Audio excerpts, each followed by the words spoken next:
how in the Kargil war was the Air Force involved? We have the impression of a battle, a gunfight in the mountains. Pakistan देखिए on the face of it involve नहीं था. अभी उन्होंने admit नहीं किया कि ये हमारे फौजी हैं या हमारी सेना है. इनिशियल में बहुत सेटबैक हुए, हमारे 2 fighter aircraft we lost them, Oh, you know. how, sir? उससे we lost him and unfortunately he also fell in enemy territory, you know. And we were lucky to just get flight lift and then Nachiketa back, and unfortunately Colonel Rahuja could not come back. You know, we heard that he was brutally treated. 1.5 kilometer दूर से flying at 900 kilometers an hour. You're in the air and you're aiming and you're firing a rocket which is not guiding itself. A dumb bomb. और problem देखिए कितनी peculiar थी कि LOC आप cross नहीं कर सकते और इस तरफ आपकी अपनी फौज है. अब आप इमेजिन करेंगे पहाड़ पे आप चढ़ रहे हैं, इस तरफ आपकी अपनी फौज ऊपर जा रही है, दूसरी तरफ जो पहाड़ की ढलान है वो अक्रॉस द बॉर्डर है, अक्रॉस द एलओसी है. So there is a real danger of bombing your own guys. Absolutely. Sir, and in this period you flew 25 missions. Yeah, it was a 2 months period. Sir, kabhi during this 2-month period, have you had a near-death experience or anything? 25 years ago, there was a war going on in this country. The war was being fought on land and in the air. There were warriors who were defending this country. It is the reason that we are free today. It is the reason that we have peacetime today. Many people may have forgotten about that war. But this is not something worth forgetting. We owe a lot to the generation before us. And I have with me the privilege and the honor to have a conversation with such a warrior who fought in the air. And it's my privilege to welcome Air Marshal G.S. Bedi, and I'm very excited to have him on this occasion, on this anniversary. A person like him being Air Marshal means that he is the second highest ranking officer in the Air Force, and I can't wait to get started and have my mind blown. So let's get started. Thank you. Welcome to the podcast, sir. Thank you very much, Ravi. It's a pleasure to be with you and big conversation with you. And for most importantly, sir, thank you for your service. Thank For you. what you have done for our country and what you have done for everybody, words cannot express it. I have the deepest respect for all the sacrifices that the armed forces have done. No, thank you. We get motivation from people like you, I guess. But sir, I have a sort of a problem with the whole thing is that I don't know enough. And my audience don't know enough. I am curious. अब मुझे नहीं पता है sir कि how in the Kargil war was the Air Force involved? Because the impression in my mind और जैसे बाकी लोग सोचते हैं, we have the impression of a battle, a gunfight in the mountains. जब हम peaks capture कर रहे थे and we were fighting Pakistani forces etc. Sir, what was it like for you, that conflict? See air force के लिए बहुत unique situation थी. जब शुरू हुआ, अब ठीक है आर्मी से शुरू हुआ, यू नो, पीक्स थी, आर्मी उनकी रखवाली कर रही थी, वो ऑक्यूपेशन हो गई, you know, that whole lot of chapter, उसके बारे में बहुत डिस्कशंस हुई हैं, क्या इंटेलिजेंस थी, कैसे हुआ. उसको साइड पे रखे हुए अगर हम फोकस करें कि बैटल क्या हुई, तो उसमें ऐसा है कि जब आर्मी फेस टू फेस हुई और जब हमें पता चला कि किस लेवल तक ऑक्यूपेशन हो चुकी है वहाँ पे, तो फिर क्या था कि एयरफोर्स की इन्वॉल्वमेंट नेसेसरी बन गई, क्योंकि उन पीक को फिज़िकली कैप्चर करना without softening it, you know what you call softening the target. Artillery थी, बहुत ज़्यादा संख्या में फौज थी, गोला बारूद था, पर क्या हुआ कि उन पीक को फिज़िकली कैप्चर करना तकरीबन नामुमकिन था. जब लड़ाई कहते हैं होती है ना प्लेन्स में भी, तो क्या कहते हैं कि एक ऑफेंसिव फॉर्मेशन होती है, डिफेंसिव फॉर्मेशन होती है. तो ऑफेंसिव फॉर्मेशन की जो रेशो होती है वो कहते हैं 1:3 चाहिए, कि अगर आपको कोई जगह ऑक्यूपाई करनी है, आपको जीतना है, तो 1:3 ऑक्यूपेशन चाहिए. अगर आप हिल्स में ले जाते हैं तो ये रेशो जो 1:9, 1:10 तक हो जाती है. पर वो है कि अगर एनिमी भी एक्सपोज्ड है, if it is an all out battle. अब इसमें देखिए सबसे ज़्यादा रिस्ट्रिक्शन थी कि ये हमारी तरफ ही थी, एलओसी के अपनी तरफ थी ये ऑक्यूपेशन, और ये डायरेक्ट ऑर्डर्स थे गवर्नमेंट के इन राइट सेंस के भी हम एलओसी क्रॉस नहीं करेंगे, एयरफोर्स के लिए भी, आर्मी के लिए भी, क्योंकि we didn't want to start another dimension. Okay, तो उसमें एयरफोर्स इसलिए इन्वॉल्व हुई कि पहले यू नो हेलीकॉप्टर्स बोला कि अटैक हेलीकॉप्टर्स ले आओ, उसमें कुछ इशू थे. फिर फाइटर एयरक्राफ्ट इन्वॉल्व हो गए. ओके, MiG-21 से शुरू हुए, MiG-23, MiG-27 करते करते राइट अप टू मिराज 2000 पूरी की पूरी एयरफोर्स ही इन्वॉल्व हो गई तकरीबन उसमें. और उसमें फ़ायदा ये हुआ कि उनकी लोकेशन ऑफ दोज पीक्स, हमने प्रिसीशन वेपन्स यूज़ किए, laser guided bombs, okay, conventional bomb भी यूज़ किए. एक तरह से पूरा ही कंसंट्रेटेड एफर्ट था एयरफोर्स की तरफ से, और मैं श्रीनगर में पोस्टेड था, जब मैं फ़्लाइट कमांडर था 51 स्क्वाड्रन का, जो रेजिडेंट स्क्वाड्रन थी। और ऐसे ही एक दोपहर में हमें पता चला कि भी ऐसे कुछ हो सकता है, तो तैयारी करनी चाहिए।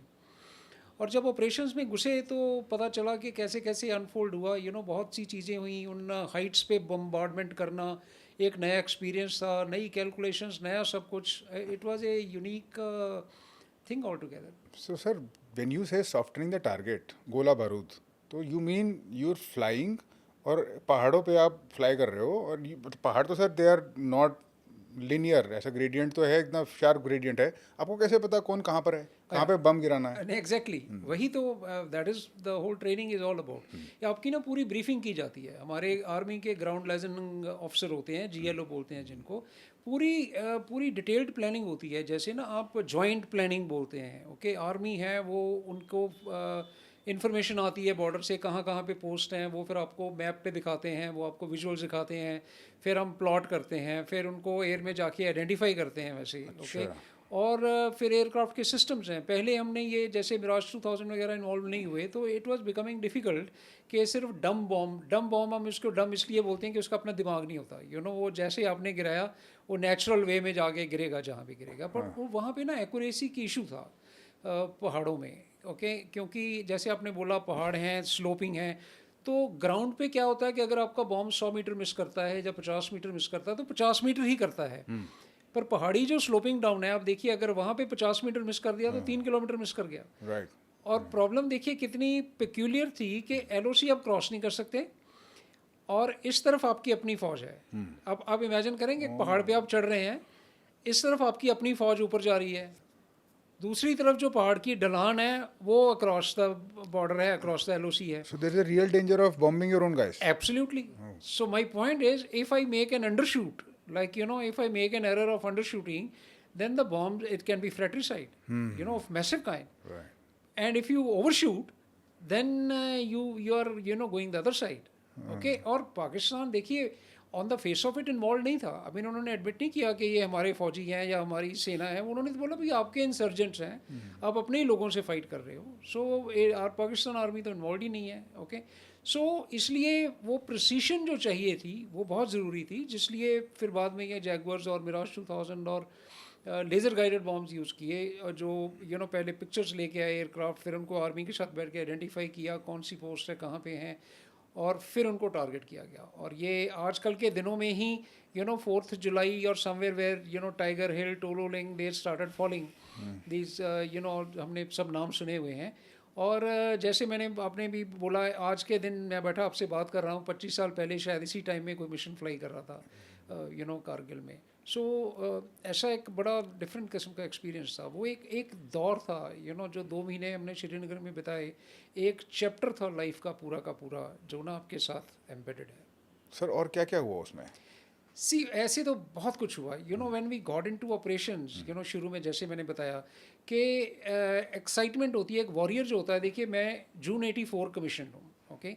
उसके पहले जो closest to operation what I saw was 87, Brasstacks एक एक्सरसाइज हुई थी, when we very close to having a little skirmish with Pakistan, 87 में जनरल सुंदर जी आर्मी चीफ थे तब, और एक ब्रास्टैक्स करके एक्सरसाइज हुई थी which got kind of escalated, right. तो हम डेजर्ट में पोस्टेड था मैं तब as a young flying officer, 3 years of service. तो तब भी बड़े एक्साइटेड होते थे हम, बिल्कुल तैयार फिर होके जाते थे कि शायद मिशन के लिए जा रहे हैं, और फिर वो लाइनअप से आपको वापस बुला लेंगे कि कम बैक, ओके। तो ऐसे करके चलता रहता था। अब ये Kargil was the next real ops, where you fired live bombs, live weaponry, and you carrying live missiles, and you are waiting कि अगर पाकिस्तान की एयरफोर्स इन्वॉल्व नहीं हुई इसमें, कोई भी एयर अपोजिशन नहीं थी, पर उसके लिए तैयार तो रहना पड़ता था। तो एयर डिफेंस रोल में हम मिसाइल्स लेके जाते थे, ग्राउंड अटैक रोल में बॉम्ब्स लेके जाते थे।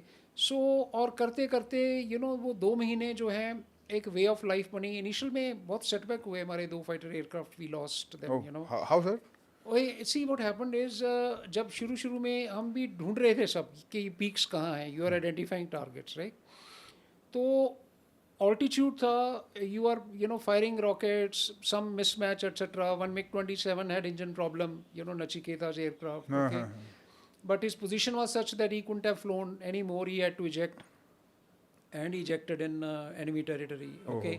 एंड उनको देखने के लिए देखिए जज्बा, वो ना मतलब आपको पता है कि वहाँ पे एक एयरक्राफ्ट गिरा है, बट उनके उस स्क्वाडन के भी नहीं थे, दूसरी स्क्वाडन के थे, एक स्क्वाडनेटर रहूजा, पर वो एयर में ट्रांसमिट हुआ कि भाई एक एयरक्राफ्ट रिपोर्ट नहीं कर रहा है, उससे कोई आरटी कांटेक्ट नहीं है, उसकी लास्ट नोन पोजीशन यहाँ थी रेडार के हिसाब से।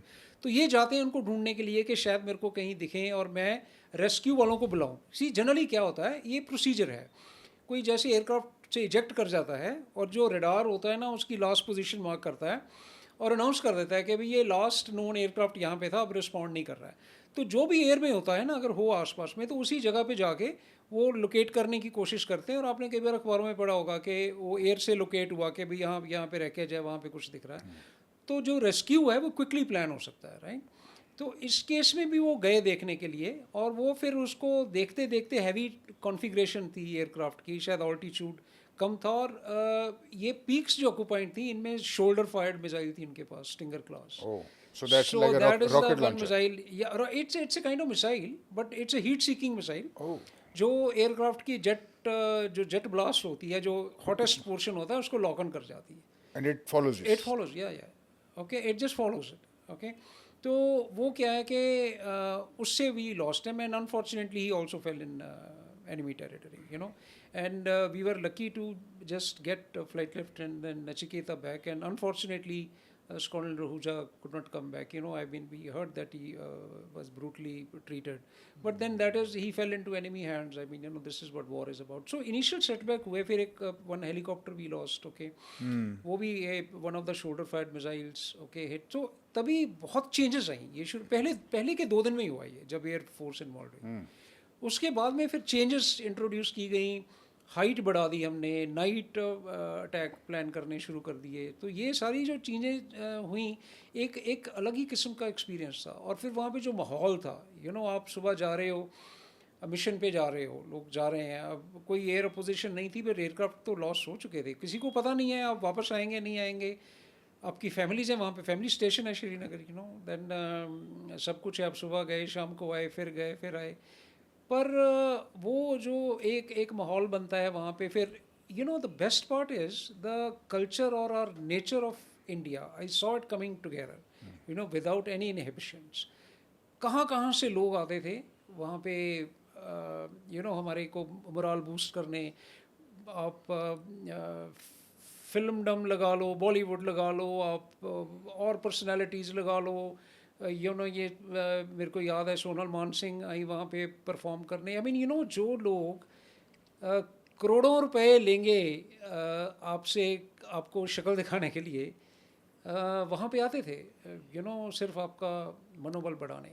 और बहुत यू नो मोरल बूस्टिंग होती है बहुत। आई मीन, मैं हर एक ऐसे नाम नहीं ले सकता, पर बहुत बहुत लोग आए, और अचानक हमें ताजुब होता था। मेरे को पर्सनल एक्सपीरियंस याद है, एक नाइट फ्लाइंग सॉटी करके मैं पेन में टैक्सीन कर रहा था, और दूर से मैंने देखा, और मेरे को ऐसे जैसे अंदाज़ा लगा, क्योंकि फैमिलीज आती थी वहाँ ना, कभी नाइट फ्लाइंग के लिए, कोई विजिट, कोई देखने आ टैक्सी गया। मतलब आप अपने प्लेन में थे and you were just parking it. Parking इन, वो पेन होती है ना, आपको दिखाते हैं ऐसे पेन, तो सारे एयरक्राफ्ट पेन के अंदर डालने थे। तो I mean, just interesting, as was I was going in, I saw somebody standing there. तो मेरे ऐसे दिमाग में आया, मैं क्या, देखो ये लेडी ना बिल्कुल श्रीदेवी जैसी लगती है, okay. And to my surprise, when I got out of the aircraft, I actually found her. It was her. Yeah, it was her. You know, along with Bonnie Kapoor, and they were there, and it was such a pleasant. I mean, and it's night, 10 o'clock or something. You know, like we had just finished a mission. So this was the kind of thing that, you know, people they came, and a whole lot of stuff happened. So बहुत ही different experience. हम 2 दिन बात कर सकते हैं इसके बारे में. And sir, you found yourself in the middle of all this action all of a sudden. All of a sudden. और फिर sir, and in this period you flew 25 missions. Yeah, it was a 2 months period. I mean, you know, after all, it was going continuously, you know, something. So 25 live missions, कई training mission fly किए बीच में, But ये which we live are not missions थे. counting. They were live missions, means which are, you know, entered in red in your logbook. Like, you know, you are in the face of enemy. But pretty much every day you were in the air. Yeah, pretty much you are every day in the air, multiple times, because इसके साथ साथ training भी कर रहे हो ना आप. What happens is, नए लोग आए. एक इंटरेस्टिंग बात है, हमारे रिटायर्ड चीफ हैं, चीफ मार्शल धनोआ, ठीक है, वो तब विंग कमांडर थे, 17 स्क्वाड्रन के सीओ थे, ठीक है। वो जब इन ऑर्डर हुए कि रात को नाइट फ्लाइंग, अब ना नाइट अटैक होंगे, अब वो नए थे उस एरिया में, okay, and this is what majority of great people are, कि you know they know what is right what is wrong.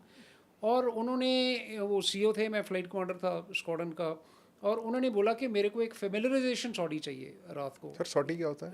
सॉटी is getting airborne and coming, जैसे आप फ्लाइट लेते हैं, अच्छा, सिविल में आप जो फ्लाइट बोलते हैं, अब कौन सी फ्लाइट में जा रहे हैं, मेरी ये फ्लाइट है, उसको हम सॉटी। एयरफोर्स में सॉटी बोलते हैं। That is just going from getting airborne and coming back is one sortie, right.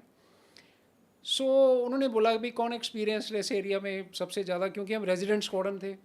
So then he chose मी, कहते भी एक मेरे को फेमिलराइजेशन सॉटी चाहिए हिल्स में रात के लिए, क्योंकि हिल्स की ना डायनामिक्स ही अलग हैं। आपने कहानियों में सुना होगा कि पहाड़ों के किस्से या पहाड़ों की बातें अलग हैं, वहाँ पे नॉर्मल लाइफ कई बार काम नहीं करती है ना, उनके बिलीफ डिफरेंट हैं, जो चीज़ें वहाँ पे होती हैं अलग होती हैं। ये सेम थिंग इन फ्लाइंग, यहाँ पे आप जा रहे हो, on the in the planes, Punjab में फ्लाई करो, आप राजस्थान में फ्लाई करो, what is happening, which direction I am going. But hills take a very different kind of turns with your compasses, your orientation can go for a 6 within no time. तो important होता है वहाँ पे flying होती है general area के हिसाब से, आपका जनरल ओरिएंटेशन कि अच्छा मैं इस तरफ फेस कर रहा हूँ तो ये डायरेक्शन होगी, ये मेरे को ऐसे पहाड़ दिख रहे हैं तो ये होगी, ऐसे है तो वो है, एक हाई पीक है, एक जैसे नंगा पर्वत है, ये इस क्लॉक कोड पे है तो मेरा हेडिंग ये होगा, ऐसे करके आइडिया रखना पड़ता है, ठीक है। अच्छा। सो उसमें क्या है कि फिर वो हमने एक रात को नाइट फ्लाइंग सॉटी फ्लाई की। देखिए उस वक्त मेरे को पता नहीं था कि वो चीफ बनेंगे, and he also remembers very fondly. बहुत सी इंटरव्यूज़ में उन्होंने भी इसका खुलासा किया है कि भाई हमने एक नाइट फ्लाइंग सॉटी की रात को, ओके अभी मिलेंगे मेरे को hopefully when we go for celebration. So that those were an number of sorties which were flown for training mission, but these were 25 that I am talking of, they were practically live missions flown in Kargil. And you dropped a lot of bombs, sir, I We assume? dropped a lot of bombs. We did air defense missions, where you are with missiles. What happened is, initially we were doing bombing also, when जब ये दूसरे जहाज induct नहीं हुए थे, पर जब ये जैगवर्स और मिग 27 ये डेडिकेटेड बॉम्बर्स हैं, लाइक मिग 27 था जो हमारे पास, वो एयर डिफेंस रोल नहीं कर सकता। Sir just for my clarity and for everybody, sir ये क्या हायरार्की है? बॉम्बर क्या होता है, फाइटर जेट क्या होता है, क्या सर? सी कई एयरक्राफ्ट होते हैं जो बिल्कुल लेट से एयर डिफेंस वर्जन के लिए हैं, ठीक है। वो क्या होगा कि प्रीडोमिनेटली सिर्फ मिसाइल्स कैरी करेंगे, ओके। ठीक है, और वो एयर टू ग्राउंड वर्क नहीं करेंगे। F-14 टॉमकैट था जैसे एयरफोर्स अमेरिका का, ठीक है। कई होते हैं सिर्फ ग्राउंड अटैक, वो एयर डिफेंस नहीं करेंगे, जैसे जैगवर है हमारा, सिर्फ एयर टू ग्राउंड बॉम्ब लेके जाता था। अभी एयर टू एयर मिसाइल्स उसमें इंडक्ट की हैं हमने और करने की कोशिश कर रहे हैं, but if a plane like that is locked in a dog fight, तो कुछ नहीं कर सकता? नो, इसलिए वो स्कॉट्स होते हैं उनके साथ, एक अच्छा। पूरा पैकेज बनता है। Oh right, okay. ठीक है, they don't have, they need air defence escorts, तो उनके साथ एयर डिफेंस के स्कॉट्स जाते हैं पीछे एक फॉर्मेशन में, राइट। सो जो एयर डिफेंस एयरक्राफ्ट है वो फिर मल्टी रोल एयरक्राफ्ट आ जाते हैं। यो जैसे मिग 21 जो बिस क्लास था मिग 21 का, अभी बाइसन है जैसे, they are multi role aircraft, air to ground भी कर सकते हैं, एयर टू एयर भी कर सकते हैं, ओके। और जैसे सुखोई 30 है, मिराज 2000 है, मिग 29 है, अभी ये मल्टी रोल हो गए हैं। अच्छा। पर जैसे मिग 23 थे, मिग 27 थे, डेडिकेटेड बॉम्बर थे। तो जब ये आ गए और जैगवर्स आ गए, तो फिर ये मिग 21 बिस का रोल जो था एयर टू ग्राउंड से हट के एयर डिफेंस पे फिक्स कर दिया। तो फिर मोस्टली एयर डिफेंस रोल में फ्लाइंग होती थी इन जहाज़ों की। बट सर जैसे अगर सामने की एनिमी की स्टार्ट ही नहीं हुई एयर एयर एयर डिफेंस और उन्होंने एयर ऑफेंसिव करा ही नहीं, तो हम एयर डिफेंस किस चीज़ की नहीं, करें? तैयार तो रहना पड़ेगा ना, आपको क्या पता कब आ जाए। So you can't get airborne once he is already there. But कोई आया नहीं सामने कोई आया नहीं, और दो कारण हो सकते हैं इसके, क्योंकि हम तैयार थे, वी वर ऑलवेज देयर, हो सकता है इसलिए नहीं आए, और अगर आ जाते तो वी वर रेडी, तो but I mean you can't be sitting on ground, you have to be ready. अच्छा, you have to be in the air. In the air, yeah. You when your aircraft are going, you see, like I told you, these aircraft cannot look after themselves against dogfight. So let's say हमारे 4 MiG 27 या 6 MiG 23 जा रहे हैं, और उनको अगर कोई F-16 class या उनका कोई ऐसा एयरक्राफ्ट बाउंस करता है, तो कैसे वो करेंगे, अपने आप को बचाएंगे? तो उसके लिए तो स्कॉट्स चाहिए ना। तो हमारे मिग 29, हमारे मिराज 2000, हमारे MiG 21, they were always in the air. to give Always. protection. 24 घंटे. Yeah, 24 घंटे mean so to say. Almost. Almost, you know, matrix बनती हैं. 24 घंटे कोई का ना कोई मतलब हवा नहीं में होता, होगा. कोई ना कोई हवा में होगा. जैसे at pre-calculated times. I mean, lot of things go into planning that kind of operation. Sir, कभी during this 2 month period, have you had a near-death experience or anything? नहीं, not here, not in these two. You see, near death experience ऐसा कोई दिमाग में आता नहीं है. You know, you are there, you are living the moment.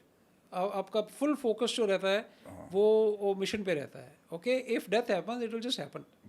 So you are not like you know कि कोई पास में. Yes, in the night flying जब आप जाते थे तो आप देखते थे because हमने altitude बढ़ा दिया था. फिर वो ना इनकी मिसाइल्स के रेंज के बाहर था. Okay.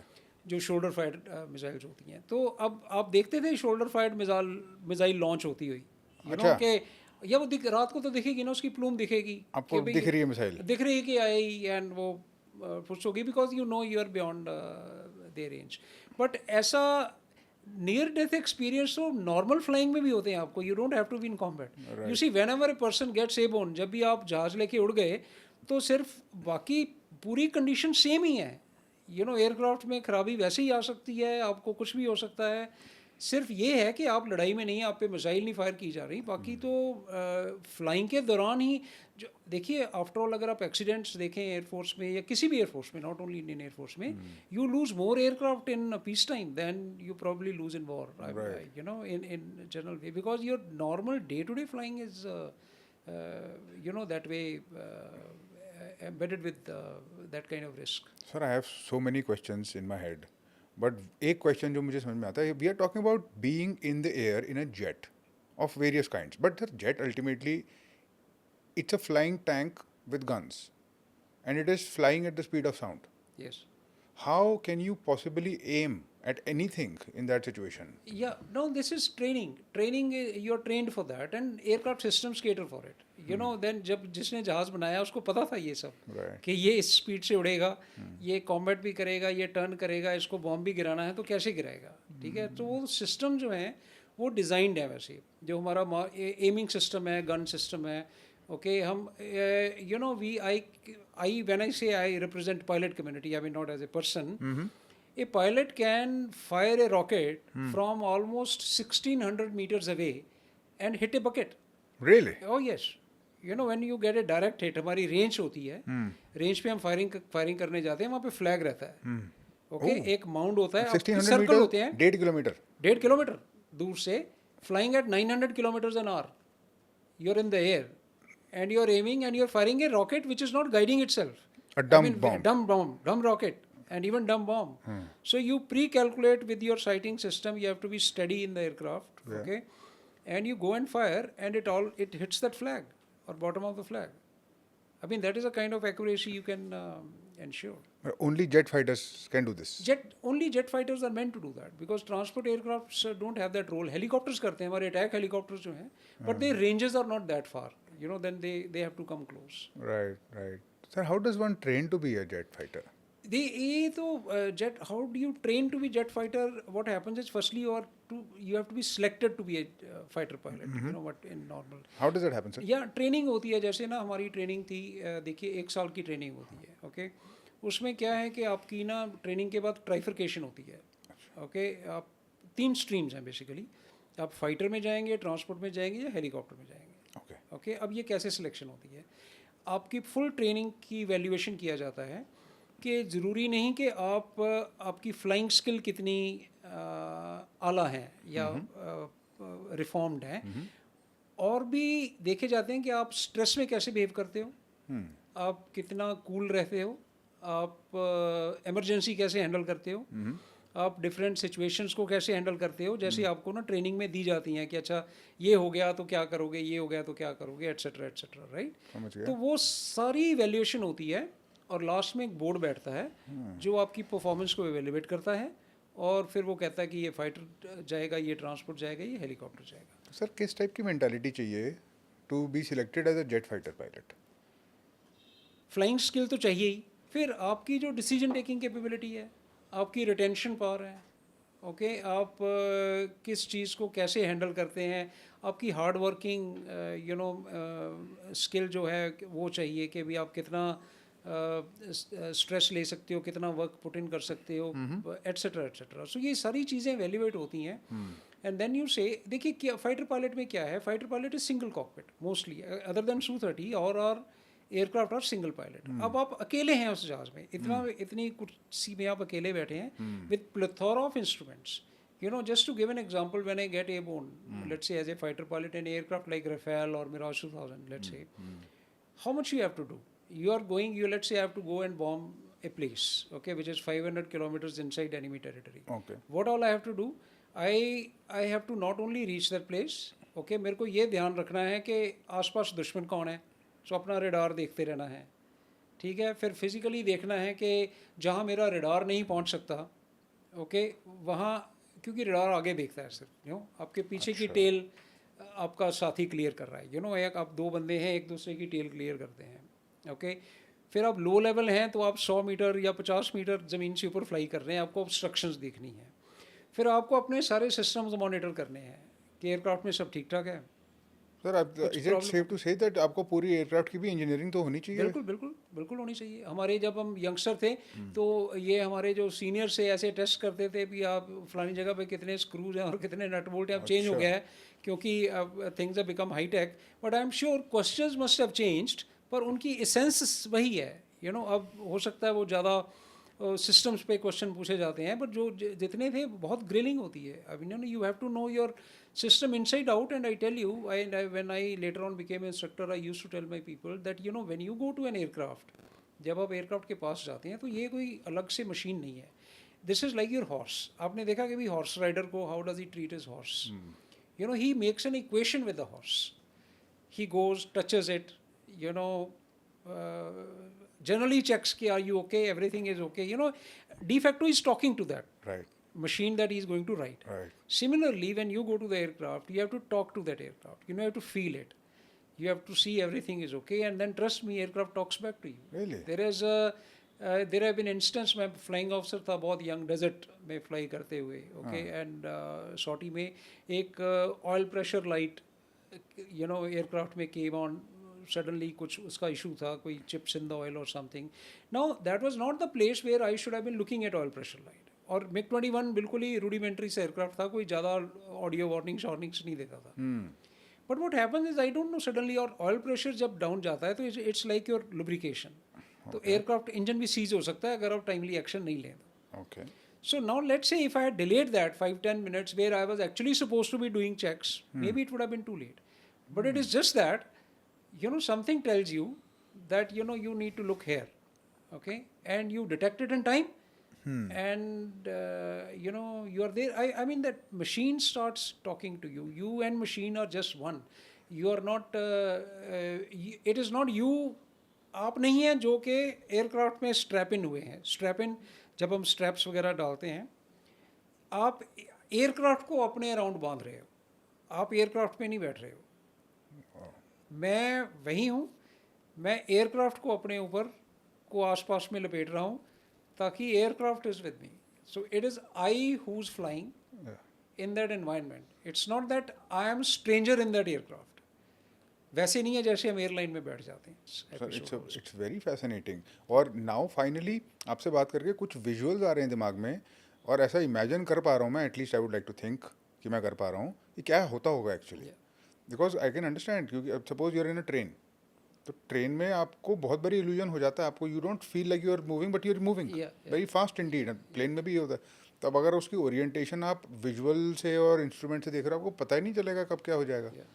Sir, speaking of this, इसी की एक्सट्रीम सिचुएशन होती है जब जी फोर्स होता है. तो sir, G force, how do that work and how do you sustain and what's that all about? See, G force is nothing but, you see what happens is, अब देखिए centrifugal force क्या है. जी force कैसे develop होती है. आप satellite अर्थ के around घूम रही है, कैसे घूम रही है वो ना, एक जी फोर्स है, gravity, correct. So G force is nothing but gravity. आप स्ट्रिंग बांध के, वो ना पत्थर बांध के स्ट्रिंग ऐसे घुमाइए, ठीक है, तो आपकी उंगली फोर्स फील कर रही है. What is that force feeling? Because that object is always wanting to fly away. You are restraining it. Correct. You are countering the force mv square r जिसको हम बोलते हैं, by which it wants to fly away. Sure. ठीक है. So what happens is now that is a force, जितनी ज़्यादा तेज़ चलेगी, जितना ज़्यादा कर्वेचर होगा उसका, उतनी ज़्यादा फोर्स है वो क्यों फोर्स ज़्यादा है? क्योंकि आप जितना तेज़ घुमाएंगे, छोड़ेंगे, उतनी दूर जाके गिरेगी ना. तो which is a direct function of force. Correct. तो एयरक्राफ्ट में क्या होता है, when U turn in, you know, when you are turning and taking that curved path, you are generating that force. Okay. And that force can becomes, in extreme case जो human mind tolerate करता है, जो हमारे brass 2000 या ये 230 वगैरह, 9 times the G force. 9G उसको बोलते हैं. What is the effect of 9G? अब बोलो क्या है फिर, 9G है तो क्या है मतलब. हाँ. देखिए, अगर मेरा नॉर्मल वेट आप लेके चलेंगे 80 kgs है, ओके. जब मैं 9G पुल करता हूँ तो my weight has become 720 kgs. 720 kgs. Okay, sitting in the cockpit, apparent wait. Okay. तभी लोग बोलते हैं जैसे मून पे ग्रेविटी 1/6 है तो आप लाइट हो वहाँ पे ना, आप ज़्यादा जंप कर सकते हो. Correct.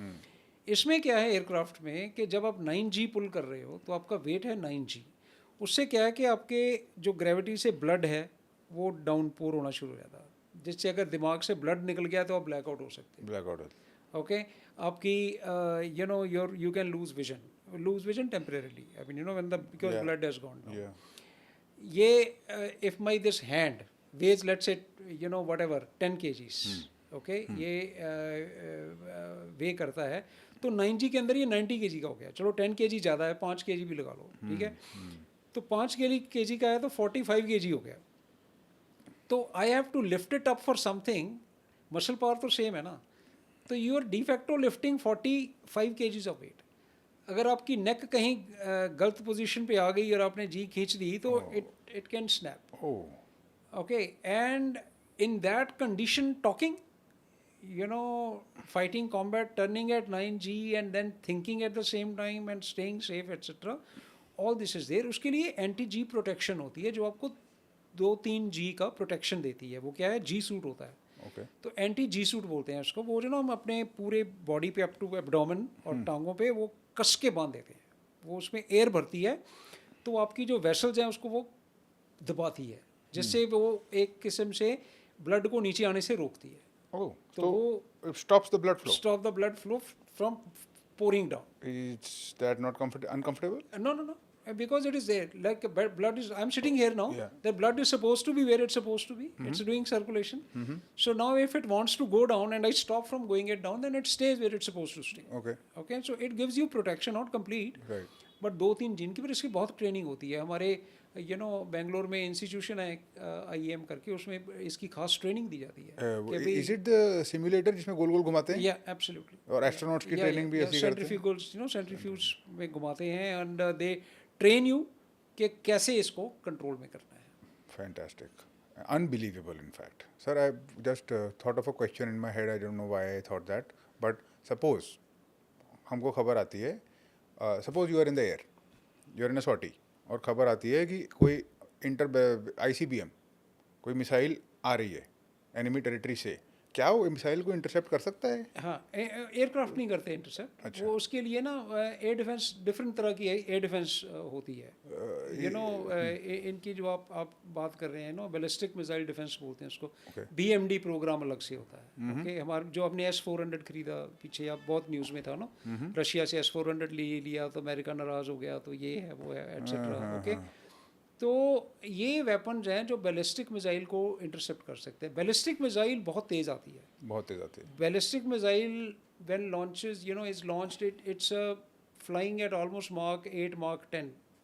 The 10 times the speed of sound. 10 times the speed of sound. Okay. अब उसको इंटरसेप्ट आप ना उसके ऐसे पीछे पीछे घूम के नहीं कर सकते. नहीं कर सकते. How ballistic missile is intercepted is that when it is launched, because it is ballistic, you see, understand the meaning of ballistic, कि वो सिर्फ ग्रेविटी पे आ रही है. ठीक है. वो सिर्फ लॉन्च करते हैं पावर के साथ, हाईएस्ट पॉइंट तक ले जाते हैं, 100 किलोमीटर 150 किलोमीटर ऑल्टीट्यूड तक ले जाते हैं. ठीक है. फिर अपने आप गिरेगी. वहाँ से फिर अपने आप गिरेगी, और इसीलिए वो बहुत तेज़ आती है. और जब वो एटमॉस्फेयर में री एंटर करती है तो उसकी हीट शील्ड बहुत टेम्परेचर प्रोड्यूस करती है, वो करके फिर उसके बाद में बैलिस्टिक आती है. अब उसको आप ऐसे नहीं पकड़ सकते. उसको कैसे पकड़ते हैं? को आप उसकी जो ट्रेजेक्ट्री है वो कंप्यूट करनी पड़ेगी आपको कि ये कहाँ आने वाली है. Okay.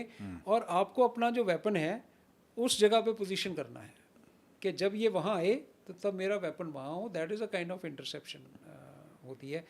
Sir, speaking of these aircrafts, what is the most advanced aircraft that India possesses? See as far as India is concerned, देखिए इंडिया ने अपना LCA बना लिया है, you know light combat aircraft. We are Tejas. Very proud of it. Okay, Tejas, yes, okay, and it's doing very well. Okay, it has a good record. Okay, किसी operation में हिस्सा नहीं लिया अभी तक because it came up much later, but I am sure कोई operation में हिस्सा लेना पड़ा तो बहुत कामयाब रहेगा. बट अदरवाइज कैपेबिलिटी वाइज देखें तो as of now we have two very advanced aircraft. You know, one is Rafale of course, the latest induction French. okay, top of the line, and Su-30 of course. Sukhoi. It's और a Russia. Sukhoi, which is Russia. And आगे चल के HAL या हम India में बनाने की कोशिश कर रहे हैं, यू नो, एमका की जैसे बात हो रही है, या MMRCA एट्सेट्रा. सो ऑल ये एयरक्राफ्ट आते रहेंगे. Sir, I'm just curious about another thing. Might be a stupid question. How much does one of these cost? वो they are very very very costly. अगर रफेल का तो आपने पढ़ा ही होगा, यू नो, 1500-1600 करोड़ का एक एक जहाज़ है. एक या 1500 करोड़ का या एक जहाज. हाँ. अच्छा. Sir, is it anywhere possible for a civilian to own this? And you know, you can own it, but what will you do with it? nothing. You know, Just, I suppose not that I can afford it. या anyone ये जो खरीद भी सकते हैं. For example I am sure Adani Ambani can buy, but वो करेगा क्या खरीद? Perhaps. You know that so it's just question of need based thing, not that it will be permitted. I mean, you know, then you need, Sure. see, just buying aircraft is not enough, no. I know. You need wherewithal to operate it, you know. Then where are you going to get that infrastructure and you know, associated wherewithal along with it? Sir, let me also ask you about something which I have very lot of curiosity about. When you talk about armed forces, combat की बात होती है तो बहुत हद तक gallantry important है, बहुत हद तक ब्रवाडो और करेज ये सब चीज़ें चलती हैं, और इन्फेंट्री में तो ऑब्वियसली बहुत रेलिवेंट है. बट ये तो सर जो the air force and skill, apart from the skill, how much is skill versus the machine versus the equipment, इसका क्या रोल है सर? बहुत कॉम्बिनेशन है. Combination. यू नो, देखो, अब मशीन को एक्सप्लॉयट करने के लिए एटीट्यूड चाहिए आपको, राइट? सेम मोटरसाइकिल है, डिफरेंट तरीके से लोग चला सकते हैं, करेक्ट. नॉर्मल, अब ये दूध वाला भी मोटरसाइकिल पे अपने ड्रम लेके जाता है, एक बच्चा कॉलेज भी जाता है, ठीक है, और वो डे डेवल जो मौत के कुएं में चलाता है वो भी चलाता है. Same motorcycle, right? Same principle, same. So it is like this. It's your attitude depending on the task that you're doing. Correct. So machine जब होती है, मशीन को एक्सप्लॉयट करने के लिए उसमें pilot, man behind the machine जो हम बोलते हैं, but you can't undermine the importance of the machine.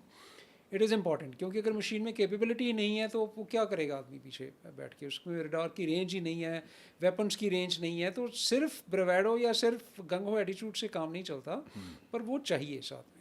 तो अगर सेम मशीन दो लोगों को दी जाए, आप बोलें, तो जिसमें थोड़ा एग्रेसिव एटीट्यूड है, जिसकी ट्रेनिंग ज़्यादा है, जिसका मालूम ज़्यादा है, you know, who knows how to exploit the machine, then obviously has a lot of role. Sir, अगर हम कंपेयर करें, क्या आपने कभी किसी और कंट्री के फाइटर पायलट्स के साथ ट्रेनिंग करी है या उनके साथ इंटरकोर्स हुआ? मैंने पर्टिकुलरली नहीं की, बिकॉज जब हम उस स्टेज पे थे तो ज़्यादा इंटरनेशनल एक्सरसाइजेज नहीं होती थी. ओके. अब बहुत कॉमन है.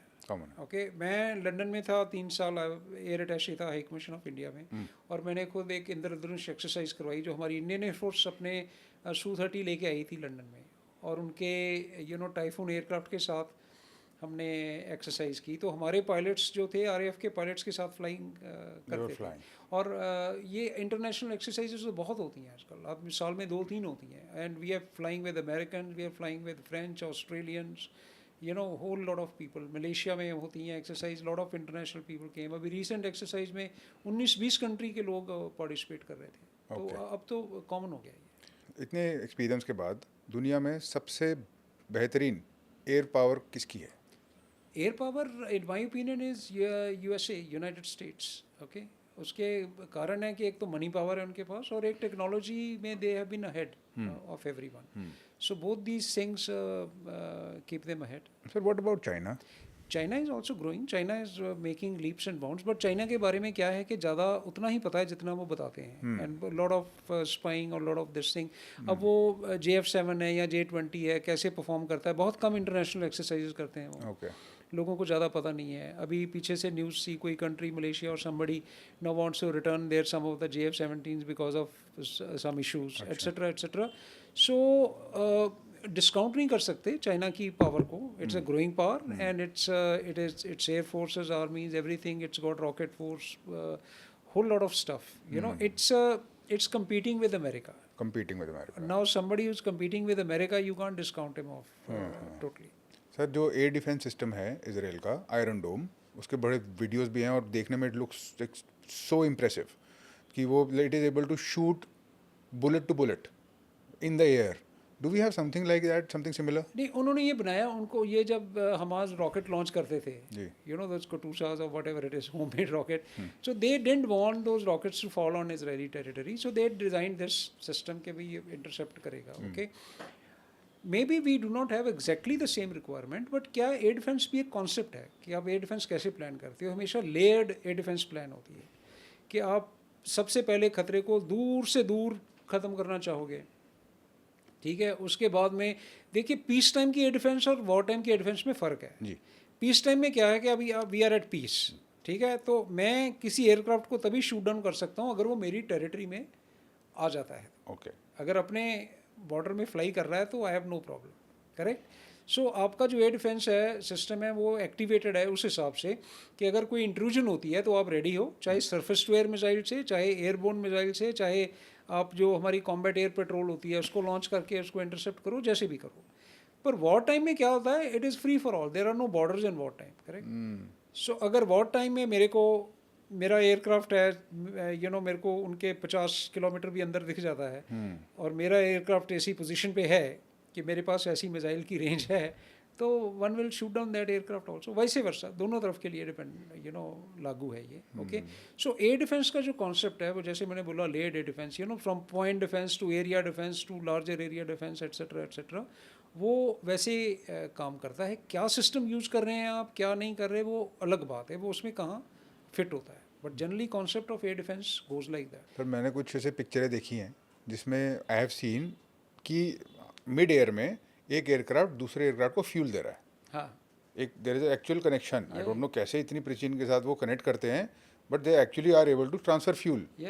तो नहीं, ये कॉमन है. ये हमारे सारे एयरक्राफ्ट ये जो एडवांस्ड हैं एयर टू एयर फ्यूलर केपेबल हैं. तो हमारे टैंकर होते हैं जैसे IL-76, IL-78, वो फ्यूल लेके जाते हैं, उनमें प्रोब्स होती हैं. तो ये फाइटर एयरक्राफ्ट जाके वो प्रोब उसके साथ कनेक्ट करता है और that fuel transfers there. Air defence aircraft जैसे क्या है कि देखिए मेरे को एयर डिफेंस मिशन माउंट करना है अपने बेस से 100 किलोमीटर दूर. ठीक है, तो अब क्या है कि फ्यूल ख़त्म हो गया 2 घंटे बाद, अब मैं 100 किलोमीटर वापस आऊँ, एक तो मेरे को उतना फ्यूल रिजर्व रखना है, फिर मैं रिफ्यूल कराऊँ ग्राउंड पे, फिर मैं टेक ऑफ करूँ. तो उसके लिए क्या है कि ये एक स्टेशन पे खड़ा रहेगा पास में टैंकर जो है, सेफ जगह पे, एयर में सेफ जगह पे, मतलब deep enough.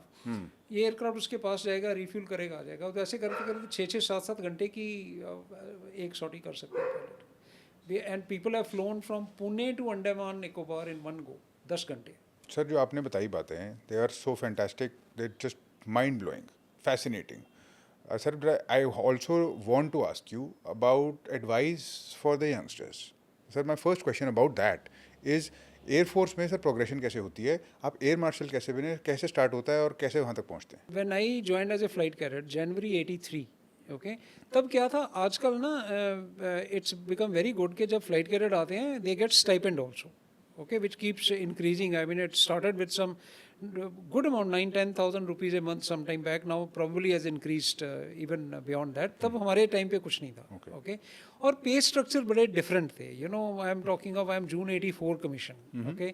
And June 84 commissioning के बाद हमें जब हमने पायलट ऑफिसर रैंक होता था तब, अब वो भी एबॉलिश कर दिया, फ्लाइंग ऑफिसर से शुरू होता है डायरेक्टली. तो आई रिमेंबर के you are authorise first time to go to officers mess, क्योंकि भाई आप ऑफिसर बन गए. ठीक है. And from officers mess you are authorise to draw liquor. Okay. तो मैं तब की बात कर रहा हूँ जब पायलट ऑफिसर या फ्लाइट लेफ्टिनेंट की सैलरी तब 1200-1400 रुपये महीने होती थी तब. ओके. अब it's more than $1 lakh, more than 1.5 lakh or something. Okay, I mean that is the difference. The top class liquor bottle probably in canteen costed you 100 rupees. Right. Okay, now I mean it's foreign liquors, there are top class things available. Anyway, that is just by the way. But what I'm saying is आजकल क्या होता है, flight cadet joins, he gets a stipend, okay, while training, then he gets commissioned as flying officer किसी भी stream में. Okay. Okay. then from flying officer to flight lieutenant to squadron leader up to wing commander, जो promotion है वो natural है time के हिसाब से. Okay. Like आप इतने साल बाद 1 साल बाद आप 2 साल बाद फ्लाइट लेफ्टिनेंट बन जाओगे, या आप 6 साल बाद स्क्वाड्रन लीडर बन जाओगे, आप 13 साल बाद विंग कमांडर बन जाओगे.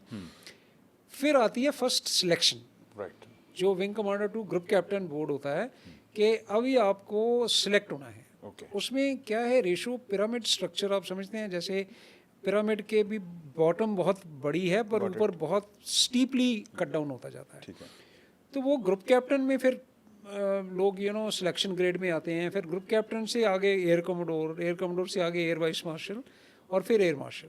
ओके, एंड फिर then there is only one chief of air staff, air chief marshal जिसको बोलते हैं, that is only one in the air force. One only. Okay, या But and right below that is the air marshal. right below that is the air marshal. So in How many air hierarchy, marshals are there, sir? Sorry to ask. they in different branches, flying branch will have certain air marshals, about 20 odd, then ground duty branches will have, etc. Like just a handful in the whole Just a country. handful. Yeah. Because you can't afford to have so many high-ranking officials at Got the it, top. That is why it's pyramidal Understood. structure, right? Sure. So what happens is this is how the career progresses. But at every stage, there is very tough competition. 98 of us started career, and after all, some select, at various stages, people, etc. Very few, just 3 of us, my course mates, managed to become air marshal, in the end. So it is hard, but it is not to say that you can't become. You see, my journey for youngsters, it may interest them. Like now I've flown Mirage 2000 fighter plane also. Okay, one of the most advanced aircraft. Now what happens is people may think कि जैसे मैं कैसे fly कर लिया, या it may be inspirational, for people to know. जब मैंने plane fly करना शुरू किया, I didn't know how to drive car. Okay, और हमने जिनको ट्रेनिंग दी है, जो डेमोग्राफी से लोग आते हैं, मैंने उन लोगों को प्लेन चलाने सिखाया है जिनको स्कूटर चलाना नहीं आता था. ओके, अब नाउ दिस में भी लुक इंटरेस्टिंग कि कैसे भी प्रॉब्लम नहीं, I mean point that I want to make here is कि इट इज़ नॉट कि भाई मेरे को कार चलानी नहीं आती थी. पॉइंट इज मेरे पास कार नहीं थी. और जब मैं इनको बोलता हूँ कि मैंने उन लोगों को स्कूटर प्लेन चलाना सिखा दिया जिनको स्कूटर चलाना नहीं आता था, इसलिए नहीं कि वो इनकेपेबल थे, उसके घर में स्कूटर नहीं था. और इंटरेस्टिंग है आपको ये जान के कि जब हम पायलट के लिए कैडेट सेलेक्ट करते हैं, कोई ड्राइविंग टेस्ट थोड़ी लेते हैं उसका. Owning a driving license is not a mandatory requirement to become pilot in the Air Force. So Air Force looks at raw material, absolutely. आपका एटीट्यूड, आपका क्वालिटीज़, आपका टेम्परामेंट, आपकी ट्रेनेबिलिटी देखती है. ये नहीं कि इसको कितनी ड्राइविंग इस टाइम आती है, वो ट्रेनेबिलिटी देखती है कि आप इसको हम पायलट बना सकते हैं कि नहीं बना सकते हैं, ये रॉ मटेरियल की क्या वैल्यू है. Sir, in the Indian air force how is work life balance, आप कैसे मेंटेन करते हैं उसको? Is it maintainable at all? Oh yes, very much. In the Air Force, and we are fortunate from that point of view because we have very less field areas, unlike Army. Army में थोड़ा tough है. Air Force में क्या है, work life balance का कोई issue नहीं है. Very healthy social life we have because our families are on the bases. You are there. Even imagine during Kargil, in the morning you go to fight war, evening you are home.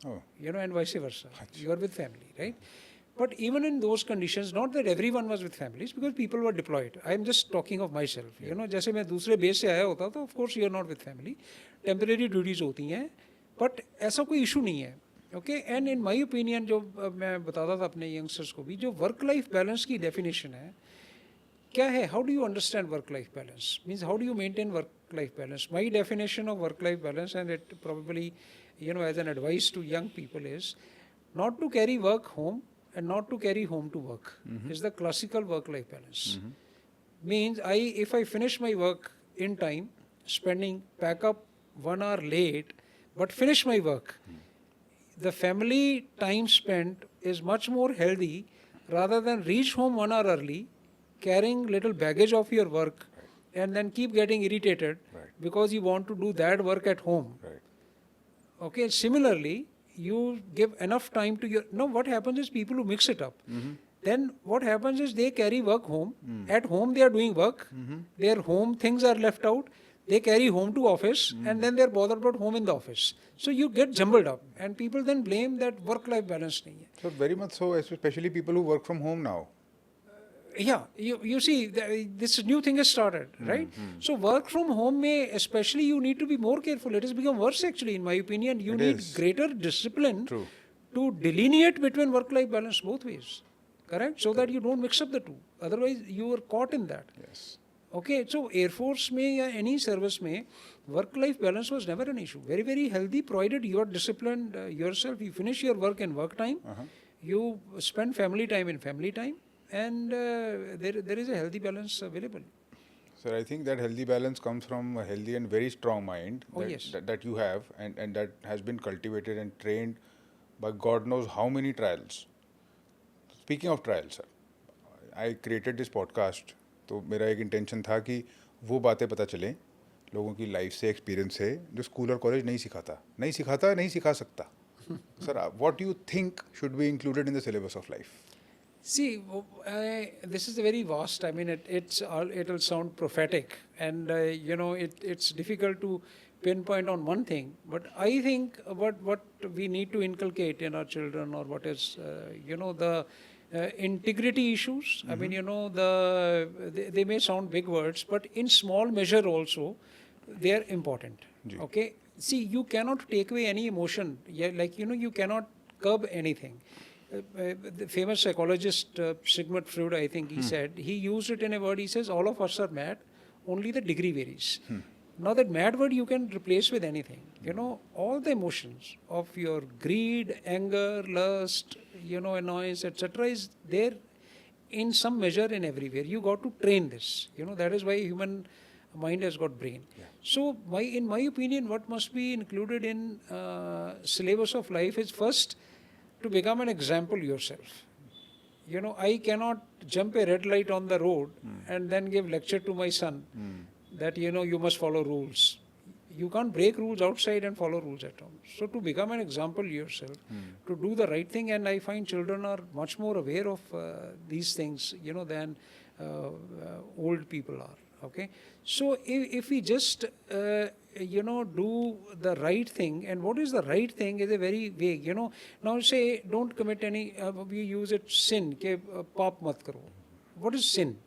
Okay, what is the definition of sin? Is smoking sin? Is drinking sin? Is gambling sin? Is theft sin? You will find that they say sometimes this may not be sin. Yeah. Okay, my definition of sin is very simple, that it is an act while doing which, if I have a feeling, if someone comes to know, what will happen? Something you are forced to hide. Something I am forced to hide is a sin in my opinion. Mm-hmm. Whatever it is. Okay. So if I feel that if I am doing something that I am not bothered of that, but that feeling does not come to me कि यार किसी को पता नहीं चलना चाहिए. There is ये मैं element कर of रहा हूँ, nobody should come to know. element of shame in it. Element of shame in it, element of something in it, and for very small gain आप वो कर रहे हो, somewhere down the line आपको शायद वो कैलकुलेटर पे ना दिखे, पर आपको इफेक्ट करेगा, आपके बच्चों को इफेक्ट करेगा, आपकी जनरेशंस को इफेक्ट करेगा. इसलिए हम कई बार सोचते हैं कि ये बंदा ऐसे बिहेव कर रहा है, क्यों कर रहा है, what is the reason. So somewhere down the line उसके सबकॉन्शियस माइंड में कुछ ना कुछ एक्शन, कुछ ना कुछ जो उसके पेरेंट्स ने किया है या किसी ने किया है, वो एम्बेडेड है. So I think what should be included in my opinion, in syllabus of life is just if simple integrity, which is being right. I mean, to be able to do right thing and own it up, and to be able to say it, okay, yes, I did it. If that courage of conviction comes in a person, if you will not do the wrong thing firstly, and if you do something wrong, then you are able to correct it in time. You're not hiding it and keep doing again and again. Something like that. Sir, I must say that जो आपने बताया, whatever you have displayed, whatever we have come to realize after listening to you, आपकी generation ने, आपने बहुत बार, you set the bar very high for the preceding generations, and we are lucky to have you, and I don't think we would be in a situation if it were not for people like you, and you have all the respect in the world from me. Thank you so much. Thank you very much, and I really enjoyed having conversation with you. Thank you, Thank sir. you very Thank much you, for sir. this opportunity.